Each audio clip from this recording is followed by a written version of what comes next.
మహాగణుడును, శ్రీమంతుడును నాకు మన ప్రభువైన యేసుక్రీస్తు నామమున మీకు శుభాభివందనములు.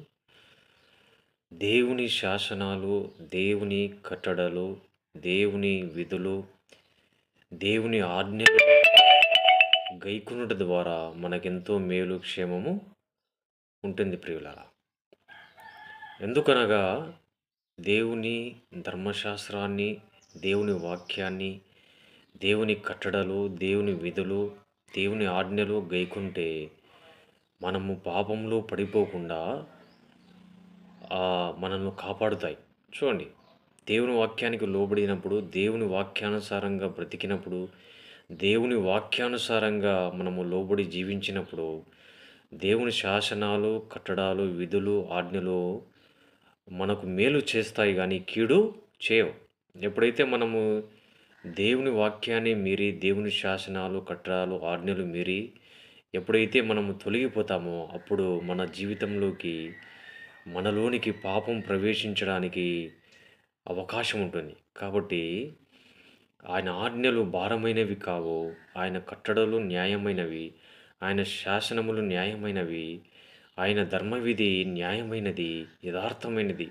వాటిని పాటించుట ద్వారా మనకెంతో మేలు, క్షేమం ఉంటుంది గానీ కీడు ఎంత మాత్రము ఉండదు. అందుకే దేవుణ్ణి ఎరగని వారికి కీడు జరుగుతుంది. దేవుని నమ్ముకున్న మనకు, దేవుని వాక్యము తెలిసిన మనకు, దేవుని వాక్యాన్ని ప్రేమిస్తున్న మనము, ఆయన ఆజ్ఞలను ప్రేమిస్తే, ఆయన వాక్యాన్ని ప్రేమిస్తే, దేవుణ్ణి ప్రేమిస్తే, మనము పాపము చేయకుండా మనల్ని మనము దేవుని వాక్యము చేత సరిచేసుకొనుచు ఈ దుష్టలోకములో మరి ఈ పాపపు లోకములో మనల్ని మనము బహు జాగ్రత్తగా మన విశ్వాసాన్ని, మన భయాన్ని, మన భక్తిని కాపాడుకొనుచు దేవుని కొరకు సాక్షిగా నీవు బ్రతుకుతావు. దేవుని వాక్యాన్ని విడిచిపెట్టి దేవుని ఆజ్ఞలను మీరితే నువ్వు పాపంలో పడి దుష్టత్వంలోనికి వెళ్ళి దేవునికి దూరమైపోతావు. కాబట్టి ప్రియులారా, దేవుని వాక్యాన్ని అనుసరించండి, దేవుని ఆజ్ఞలను పాటించండి, దేవుని నిబంధనను పాటించండి, దేవుణ్ణి ప్రేమించండి. దేవునికి ఇష్టమైన ప్రతి పనిని వెనుదీయక చేయండి. అలాగున చేస్తే మనకెంతో మేలు, క్షేమం ఉంటుంది. ఎప్పుడైతే నీవు దేవునికి దూరం అయిపోతావో పతనావత స్థితిలోకి వెళ్ళిపోతావు. యేసు ప్రభు చెప్పిన మాట మీకు జ్ఞాపకం ఉందా ప్రియులరా? ఆయన ఏం చెప్పాడు చూడండి. తప్పిపోయిన కుమారుని గురించి ఏం చెప్పాడు? తన తండ్రి యొద్ద నుండి ఆస్తిని, స్వాస్థ్యాన్ని తీసుకుని వెళ్ళి దూరదేశమునకు వెళ్ళిపోయాడు. వెళ్ళిపోయి ఆయన ఏం చేశాడంటే వేశ్యలతో సాంగత్యం చేసి ఆహ్, మరి తన ఆస్తినంతా పోగొట్టుకొని మరి మరి ఏమీ లేని వాడై ఉన్నాడు. రిక్తుడైపోయాడు చిన్న కుమారుడు. చూడండి, ఆస్తి పోగొట్టుకున్నాడు. తన డబ్బునను తన తన డబ్బును, ధనాన్ని దుర్వ్యాపారం చేసి, మరి వేశ్యలతో సాంగత్యం చేసి తనకున్నదంతా పోగొట్టుకున్నాడు.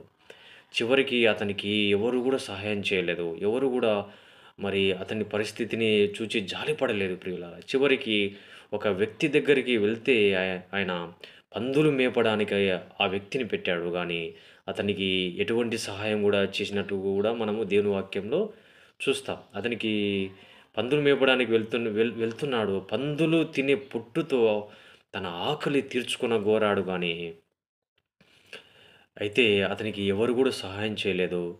ఎవరు గూడా మరి తన ఆకలి తీర్చలేదు. ఎవరు గూడా అతని పరిస్థితిని చూచి జాలిపడలేదు ప్రియులారా. అయితే అతనికి తెలివి వచ్చినప్పుడు అతడేం చేశాడంటే, నా తండ్రి యొద్ద అనేక మంది పనివారు ఉన్నారు. ఆహ్, అక్కడికి వెళ్తే మరలా నా పరిస్థితి నాకొస్తుంది. నా పూర్వపు స్థితి నాకొస్తుంది. మరలా నేను నా తండ్రి యొద్దకు తిరిగి వెళ్తానని తన తండ్రి యొద్దకు తిరిగి వచ్చాడు. అతడు దూరముగా వస్తున్నప్పుడే అతని తండ్రి అతన్ని గుర్తుపెట్టి, అతని దగ్గరికి వెళ్ళి పరిగెత్తుకుని అతన్ని కౌగిలించుకొని, మెడ మీద పడి ముద్దు పెట్టుకొని ఏడ్చారు చూడండి. అందుకే ఆయన అంటున్నాడు, "నేను నీ కుమారుని అనిపించుకొనుటకు యోగ్యుని కాదు. అయితే నీ పనివారిలో ఒకనిగా నన్ను పెట్టుకోమని" చెప్పాడు చూడండి. "నీ కుమారుని నేను అనిపించుట యోగ్యుని కాదు. నీ నీ దగ్గర నుంచి స్వాస్థాన్ని తీసుకొని వెళ్ళి, వేశ్యలతో సాంగత్యం చేసి, దుర్వ్యాపారం చేసి, పాపములో జీవించి నేను సమస్తాన్ని కోల్పోయాను. నీ కుమారుని నేను అనిపించుకొనుటకు యోగ్యుని కాదు" అయితే నీ దాసులలో ఒకనిగా నన్ను నువ్వు కూలివానిలో ఒకనిగా నన్ను పెట్టుకోమని తన తండ్రిని ప్రాధేయపడినప్పుడు ఆహ్, మరి ఆయన ఏం చేశాడంటే తన కుమారునికి ప్రశస్త వస్త్రము తొడిగించి, చేతికి ఉంగరము పెట్టి, తన పెద్ద కుమారునికి ఏం చేశాడంటే విందు చేయమని చెప్పేశాడు. అలా చెప్పేసరికి తన పెద్ద కుమారునికి ప్రియులారా కోపం వచ్చింది. నేను ఇన్నేండ్ల నుండి నీ దగ్గర ఉండి నమ్మకంగా ఉండి నీ మాట మీరకుండా, నీ ఆజ్ఞలు మీరకుండా నేను నీకు లోబడి జీవిస్తుంటే ఆస్తి తీసుకొని వెళ్లి వేశ్యలతో సాంగత్యం చేసి సమస్తాన్ని కోల్పోయి వచ్చిన నీ కుమారుడిని ఘనపరచుచున్నావు. అతనికి ఆహ్, ఓ మరి మంచి విలువైన వస్త్రాలు తొడిగించి అతనికి బంగారు ఉంగరము పెట్టి అతన్ని ఘనపరచుచున్నావే. నేను ఇన్నేళ్ల నుండి నీ దగ్గర ఉన్నాను. నాకేం సన్మానం చేయలేదన్నట్లుగా మాట్లాడుతుంటే ప్రియులారా, కుమారుడా నీవెల్లప్పుడూ నా దగ్గర ఉన్నావు. నావన్నీయు నీవి. తప్పిపోయిన నీ తమ్ముడు మరలా నా యొద్దకు వచ్చాడు. మరలా తిరిగి వచ్చేశాడు. మనము సంతోషించి ఆనందించుట యుక్తమే అని చెప్పాడు చూడండి.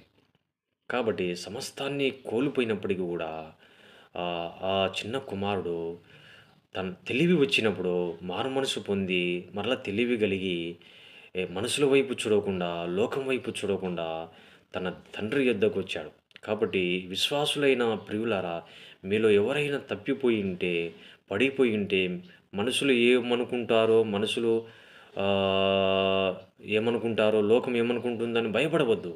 మనుషులు సహాయం చేయకపోయినా, మీ బంధువులు సహాయం చేయకపోయినా, మీ రక్త సంబంధికులు సహాయం చేయకపోయినా, మీ స్నేహితులు సహాయం చేయకపోయినా, మీ సహోదరులు సహితము మిమ్మల్ని పట్టించుకోకపోయినా, సహాయం చేయకపోయినా, అయితే నిన్ను సృజించి నీ కొరకు ప్రాణం పెట్టిన యేసుక్రీస్తు వైపు చూచి ఆయన యొద్దకు వస్తే తప్పిపోయిన కుమారుని ఏ విధంగా ఒక తండ్రి చేర్చుకున్నాడో పరలోకపు తండ్రి కూడా తప్పిపోయిన నిన్ను చేర్చుకోవడానికి సిద్ధంగా ఉన్నాడు. నీవు ఆయన దగ్గరకు వస్తే, ఆయనను ఆశ్రయిస్తే పర్లా నీ జీవితాన్ని నీకు ఇస్తాడు. నీ పూర్వపు స్థితి నీకు ఇస్తాడు.